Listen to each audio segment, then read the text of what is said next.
Welcome as we celebrate the 50th anniversary of Georgia Tech women's basketball. I'm Richard Muster, a longtime radio voice of the program, joined by one of our standouts from over the years of Georgia Tech women's basketball. That's Fallon Stokes, a senior co-captain back in 2004, more than 1,000 points in her Georgia Tech career, and now going on to a successful career post Georgia Tech athletics. Fallon, welcome into our series. As you start things off with us, what brought you to Tech? You're an Atlanta native. You decided to stay home and become a part of the Georgia Tech community and the program. Well, I think it was just really I wanted to play close to home. I can't say at first Tech was my first choice. I was thinking about going to Tulane, and then it fell through. The opportunity didn't happen how I wanted it to, and then I still had my visit for Georgia Tech. Went on my visit thinking I was just going to have a good time, and then I fall into meeting Nisha Butler and some other teammates, Regina Tate, Millie Martinez, Alex Stewart, Sonia Mallory, just a group of women that were just incredible at the time and really embraced me on my visit. And then I was thinking the whole time I wanted to leave the state of Georgia, but then, in fact, I could stay in Atlanta. It was far away, or at least enough away from home where I could still get that college experience, but still have my family members to come and watch me play basketball. So, it was like a dream come true once I made that decision to come to Tech. You just named a lot of teammates. And as I think about what I know they have gone on to do and you've gone on to do, it's a remarkably diverse group of players in their post basketball careers. Oh yeah, no. This program has produced some of the best women, I want to say, in America or in the workforce in the fields. And the education that you obtain from Georgia Tech, is second to none.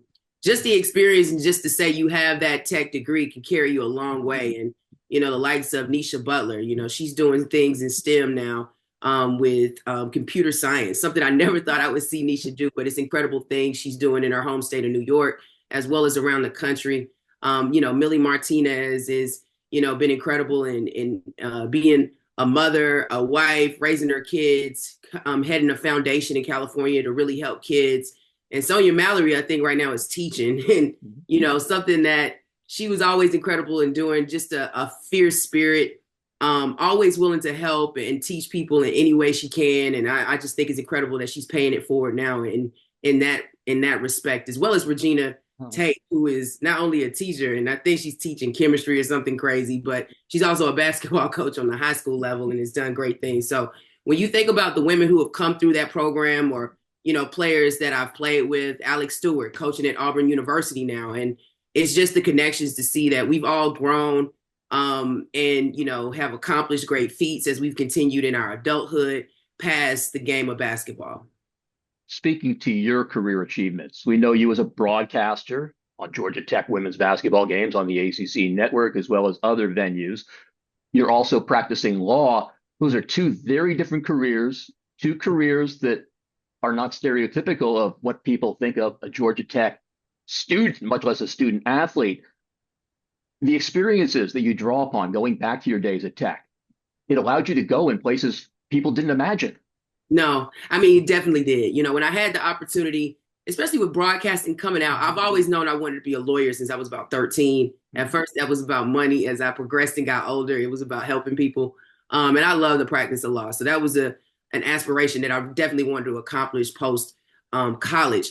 But as for the broadcasting, that became a niche once I realized the game of basketball, I was going to be done competing. And, I just loved it so much to stay close with it. I had the opportunity to do radio with you for a couple of seasons, when I made the adjustment to come back and get back into broadcasting. And, it's just continued to grow over probably, I think it's been about a 9-year period where I've just been intentional of making that a second job. And, it's funny with every job I've had in law, like that's one of the things that always comes out when I go for an interview, that I broadcast on the side. They think it's pretty cool, but I'm intentional on letting them know it's something that I'm going to continue to do. And it's a tough balance, but so far I've been able to balance both until, maybe one captures me full time. But I love broadcasting and watching the game of women's basketball to see how it's grown over the years since I've played. The athleticism I've been able to witness, some of the great players, professional athletes that I've been able to call games for. It's been an incredible experience.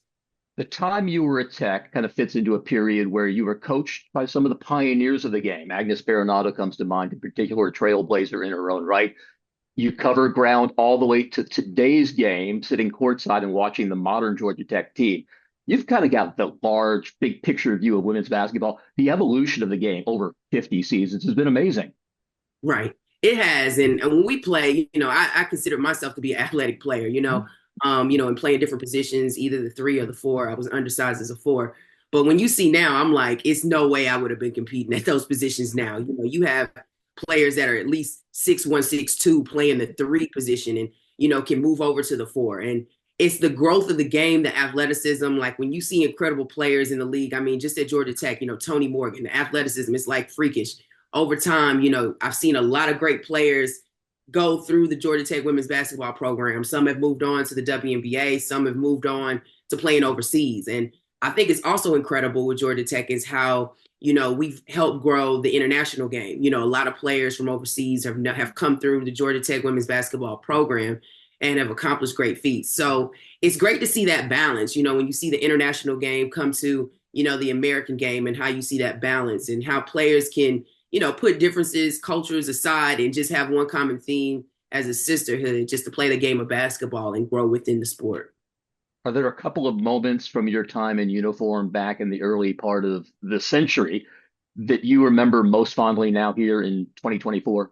Oh yeah, no, I know that Georgia game's coming up on Sunday. And, that's one of the big accomplishments. I was on that squad that beat Georgia for the first time. And, that was In an one. NBA arena. Yeah, at Phillips Arena before it was State Farm. So it was a pretty incredible. I mean, when we used to have that competition, I think it was through the Peach Bowl back then. So it was like we would play a game and it would always be against Georgia at Phillips Arena once we started that whole rivalry, I think my sophomore year at Tech.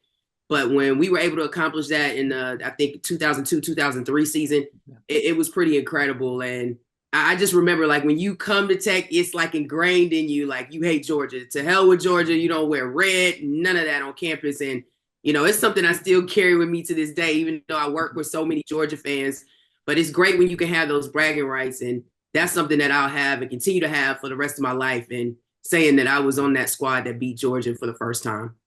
You mentioned some of the current players and how exciting it is to watch them from your courtside position as a broadcaster. Do you have advice for them or for other younger players who are coming up for their continuing career in basketball based on your experiences? Oh, yeah. I just say, like, savor every moment of it.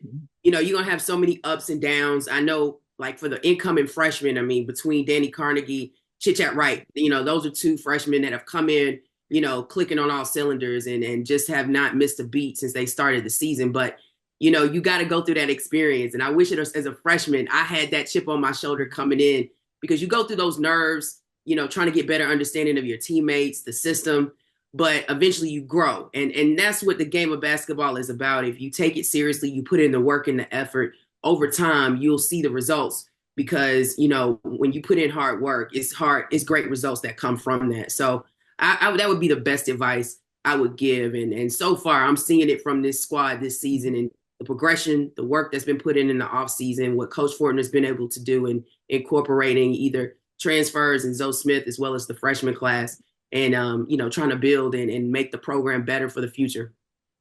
Fallon, we appreciate you being our leadoff guest here on this series as we celebrate 50 seasons of Georgia Tech women's basketball. We'll see you around McCamish Pavilion, I know, in your role as a broadcaster. And again, good luck to everything else you do here around Atlanta. No, perfect. Thanks so much, Richard. Good to be here. That's Fallon Stokes. I'm Richard Musterer. Stay with us. We'll have more interviews throughout the course of the season as we celebrate Georgia Tech women's basketball and 50 seasons with the Yellow Jackets.